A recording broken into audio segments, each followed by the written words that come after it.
వి gold trusted gold buyers మీరు తాకట్టు పెట్టిన బంగారాన్ని విడిపించి ఈ రోజు ఉన్న మార్కెట్ ధరకు కొనబడును.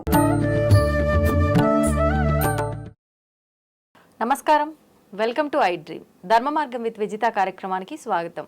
ప్రస్తుతం మనతో పాటు ఉన్నారు ప్రముఖ జ్యోతిష్య పండితులు సుభాష్ శర్మ గారు. ఇప్పుడు వారితో మాట్లాడదాం. నమస్కారం గురుగారు. గురుగారు, శివలింగం పూజించవచ్చు అని, పూజించకూడదు అని, అంటే ఇంట్లో పెట్టుకొని శివలింగాన్ని పూజించకూడదని రకరకాల సందేహాలు ఉన్నాయి. అవన్నీ మనం ఇంతకుముందు వీడియోలో మాట్లాడుకోవడం జరిగింది. మామూలుగా అంటే శివలింగాల్లో కూడా చాలా రకాల శివలింగాల గురించి మాట్లాడుకుంటూ ఉంటాం. అసలు నిజంగా ఎటువంటి శివలింగాన్ని ఆరాధిస్తే ఎటువంటి ఫలితం ఉంటుంది? ఎవరు ఏ శివలింగాన్ని ఆరాధించినా శివయ్యనే ఆరాధిస్తున్నాం కాబట్టి సమానమైన ఫలితం ఉంటుందా అంటే ఏం చెప్తారు? చాలా మంచి ప్రశ్నమ్మ, తప్పకుండా చేశాను. ముందుగా ప్రేక్షకులందరికీ శ్రీమాత్రే నమః, శ్రీ గురుభ్యో నమః, హర హర మహాదేవ శంభో శంకర. శివారాధన అనేటటువంటిది మనిషి జీవితంలో నిత్య కర్మలు ఎలాగైతే ఉన్నాయో అందులో శివారాధన కర్మ ఒకటి. మనం జీవితంలో నిత్య కర్మలో భాగంగా లేస్తాము, చక్కగా మన శరీరాన్ని శుభ్రపరచుకుంటాము, చక్కగా రెడీ అవుతాము, మన జీవితంలో చక్కగా భోంచేస్తాము, అల్పాహారం చేస్తాము. మన జీవితంలో కొన్ని భాగాలు ఎలాగైతే మారవో శివారాధన కూడా అలాగే మారదు. జీవితకాలంలో ఎవరైతే శివారాధన చేయలేనటువంటి వారు, శివుణ్ణి ఆరాధించలేనటువంటి వారు, వాళ్ళందరూ కూడా రాక్షసులుగా సమానమవుతారు. రాక్షస జాతితో సమానం. వాళ్ళు ఉండి కూడా వ్యర్థమే. ఒక కుక్క ఏ రకంగా పుట్టిందో, ఒక పంది ఏ రకంగా పుట్టిందో అదే రకంగా మనిషి కూడా పుడతాడు, చనిపోతాడు. ఇక జీవితంలో అతనికి ఇలాంటి కర్మలు ఉండవు. ఇక శివారాధన చేయకపోతే నువ్వు ఎన్ని కర్మలు చేసినా అవన్నీ కూడా శూన్యం. ఇది వేటికి కూడా పనికిరావు. శివారాధన అనేటటువంటిది నీ జీవితంలో ఏదో పర్టికులర్గా తప్పకుండా ఆచరించాలి అనేటటువంటిది కాదు. నీ జీవితంలో ఒక భాగము శివారాధన. ఎందుకంటే ఆయన ఆజ్ఞ లేనిదే ఈ శరీరం ఈ భూమి మీదకి రాదు. ఆయన ఆజ్ఞ లేనిదే మనం శ్వాస కూడా పీల్చుకోలేము. శివుడి ఆజ్ఞ లేనిదే చీమైనా కుట్టదు అని శాస్త్రం. అంటే దానికి పరమార్థం ఏంటి అంటే ఆయన ఆజ్ఞ ద్వారా చీమ కుడుతుందా కుట్టదా అని కాదు. ఆయన ఆజ్ఞ అంత పర్టికులర్. అంటే ఆయన ఆజ్ఞ లేకపోతే ఈ శరీరం నిలబడదు, శరీరం భూమి మీద ఉండదు, ఈ శరీరం అసలు ఎలాంటి రూపాంతరం కూడా చెందదు. అందుకే శివారాధన, ఇంట్లో శివలింగం పెట్టుకుంటే నష్టము అనేటటువంటిది కాదు. ఇక్కడ నువ్వు శివలింగం పెట్టుకున్నావు అంటే శివుడు నీ ఇంటికి వచ్చాడు. ఒక ఇంటికి వచ్చిన అతిథినే నువ్వు చాలా గౌరవిస్తావే. చక్కగా వచ్చినటువంటి అతిథికి కాళ్ళు కడుక్కోవడానికి నీళ్ళు ఇస్తావు, చక్కగా టీ కాఫీలు ఇస్తావు, చక్కగా భోజనం పెడతావు. ఒక ఇంటికి వచ్చిన ఒక అతిథినే ఆ రకంగా చూస్తే నీ ఇంట్లో శివలింగం ఉంచుకొని నువ్వు శివుని ఆరాధించకపోతే దానికి మించినటువంటి పాపం లేదు. ఇంకోటి, కలియుగంలో ఎలాంటి లింగాలను పూజిస్తే ఎంత పుణ్యం కలుగుతుంది అనేటటువంటిది కూడా చాలా మట్టుకు చాలా రకాల సందర్భాల్లో శివపురాణంలో చెప్పడం జరిగింది.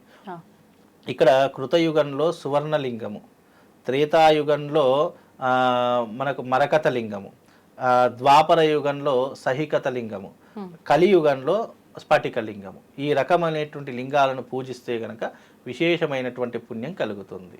అంటే కలియుగంలో స్ఫటిక లింగాలతో పాటు పార్థివ లింగాలను కూడా పూజించాలి. అంటే మట్టితో చేసినటువంటి లింగాలు. కృతయుగం అంటే బంగారానికి పెద్ద వాల్యూ లేదు. ఆ సమయంలో నువ్వు ఇంత పెద్ద బంగారు లింగం చేసుకున్నా దానికి వాల్యూ. అది శివలింగం అంటే అదొక లింగ భగవత్ స్వరూపంగానే చూస్తారు. అక్కడ బంగారం అనే దాంతో ఎవరు చూడరు. అందుకే కృతయుగంలో బంగారు లింగాలకు పూజించుకునేవారు. బంగారు లింగాలను దానం చేసేటటువంటి తత్వం కలిగినటువంటిది కృతయుగం. అలాగే ద్వాపర యుగానికి, త్రేతాయుగానికి వచ్చేసరికి మరకత లింగము అంటే స్టోన్తో ఏదైతే మనం రాతిని పూజిస్తాము అనేటటువంటి తత్వం కలిగినటువంటిది మరకత లింగం. అంటే ఈ మరకత లింగం చాలా పవర్ఫుల్. మరకత లింగాన్ని పూజించినటువంటి వారికి మరో జన్మ అంటూ ఉండదు. శివ సాన్నిధ్యమే అతనికి గతి.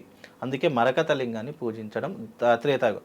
ద్వాపర యుగం వచ్చేసరికి సహికత లింగం అంటే మట్టితో చేసినటువంటి లింగం. అంటే ఈ సముద్రపు మట్టి ఉంటుంది కదా, దానితో చేసినటువంటి ఇసుకతో చేసినటువంటి లింగము. కలియుగానికి వచ్చేసరికి స్ఫటిక లింగం. అంటే ఆ స్ఫటిక లింగాన్ని పూజించడం వల్ల లేదా పార్థివ లింగాన్ని పూజించడం వల్ల జన్మ తరింపబడుతుంది అని శాస్త్రం. కనుక ప్రతి ఒక్కరి ఇంటిలో ఉండవలసింది ఏంటంటే శివశక్తి లింగం ప్రతి ఒక్కరి ఇంట్లో ఉండాలి. శివశక్తి అంటే అర్థం ఏంటంటే శివుడు శక్తి రెండూ కూడా ఏకీకృతం చేసినటువంటి లింగం ఒకటి దొరుకుతుంది. ఆ శివుడి తల మీద శ్రీచక్ర ఆకారంతో కూడుకున్నటువంటి లింగం ఒకటి ఉంటుంది. ఆ లింగం ప్రతి ఒక్కరి ఇంట్లో ఉండవలసినటువంటి లింగం. అలాగే మీరు అన్నారు శివారాధన చేయవచ్చా చేయకూడదంటే శివారాధన చేయకపోతే ఆ ఇల్లు శ్మశానముతో సమానము.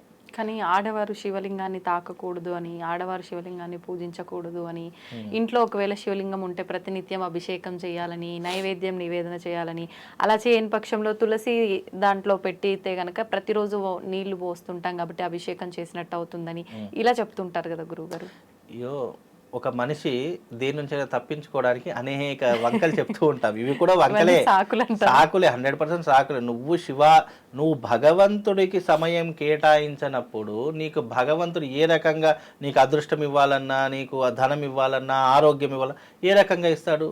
ఇప్పుడు ఒక మనిషి ఒక తప్పు చేశాడు, దాన్ని తప్పించుకోవడానికి ఎలాగైతే సాకులు చెప్తామో భగవంతుడు దాంట్లో ఎగ్జామ్షన్స్ ఏమీ ఉండవు. నువ్వు మనిషిగా పుట్టినందుకు నీ జీవితంలో 3 రుణాలు తప్పకుండా తీర్చుకోవాలి. 1 దేవతా రుణం, 2 మాతాపితృల రుణం, 3 ఋషి రుణం. దేవతా రుణం నిన్ను పుట్టించడానికి సాక్షిభూతుడయ్యాడు కాబట్టి దేవతా రుణం తీర్చుకోవాలి. అలాగే ఈ భూమి మీదకి రావడానికి ఎవరి రుణము? తల్లిదండ్రుల యొక్క రుణము, వాళ్ళ రుణం తీర్చుకోవాలి. ఆ తర్వాత నీకు జ్ఞానము బుద్ధి నేర్పినటువంటి వాడు ఎవరు? గురువు రుణం.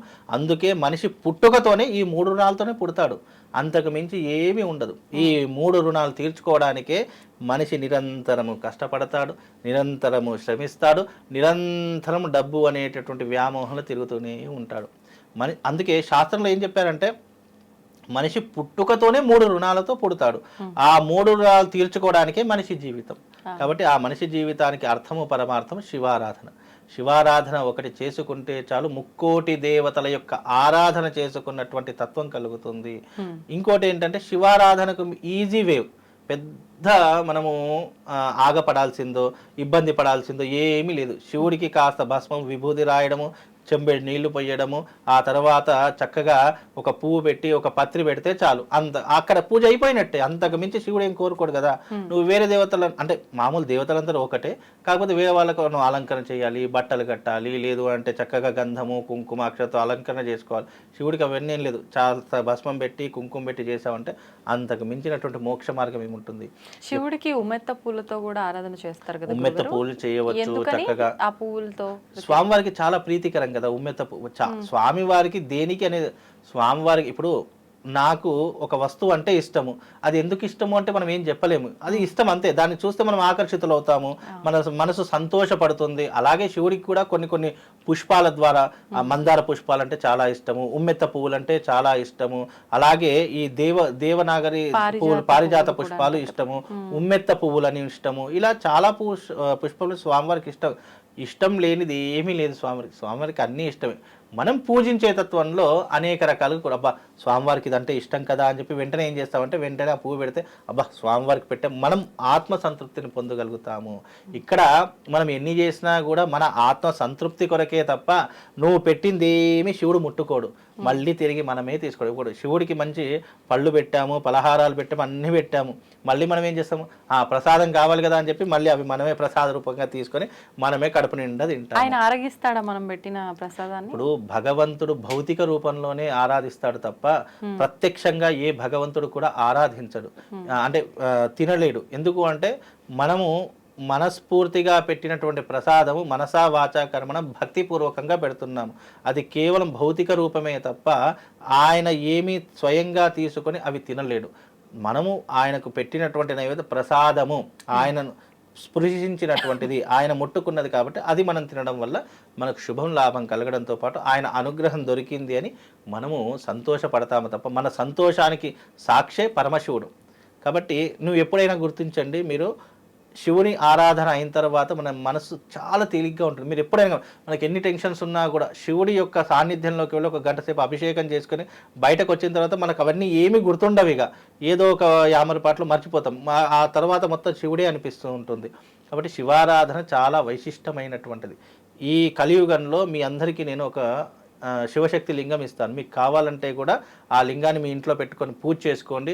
దానివల్ల మీ జీవితం అనేక రకాలుగా మార్పు చెందుతుంది. శివుని పూజ చేయొద్దు, శివుని ఆడవారు ముట్టుకోకూడదు అనేటటువంటి నియమ నిబంధనలు ఏమీ లేవు. ఇప్పుడు గుడికి వెళతాము, శివుని ముట్టుకుంటాము, అక్కడ ఆడవాళ్ళు ముట్టకూడదు అంటే ఆడవాళ్ళ రూపంకి వెళ్ళకూడదని అర్థము.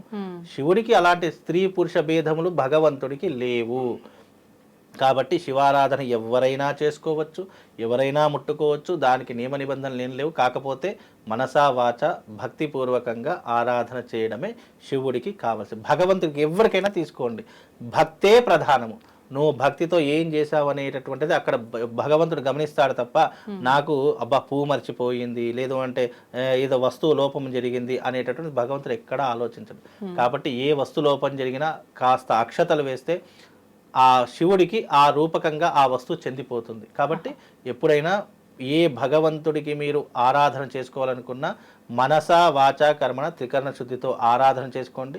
స్పెషల్లీ నమ్మకంతో చేయండి. నమ్మకం లేనటువంటి పూజ నువ్వు 10 తరాలు కూర్చొని చేసినా అది నిష్ప్రయోజనమే. నమ్మకంతో చేసే 1 నిమిషమైనా ఆ భగవంతుడు నీకు ప్రసన్నమవుతాడు. ఇది గుర్తుపెట్టుకుంటే అన్నీ తెలుస్తాయమ్మా. ధన్యవాదాలు గురుగారు. శ్రీమాత్రే.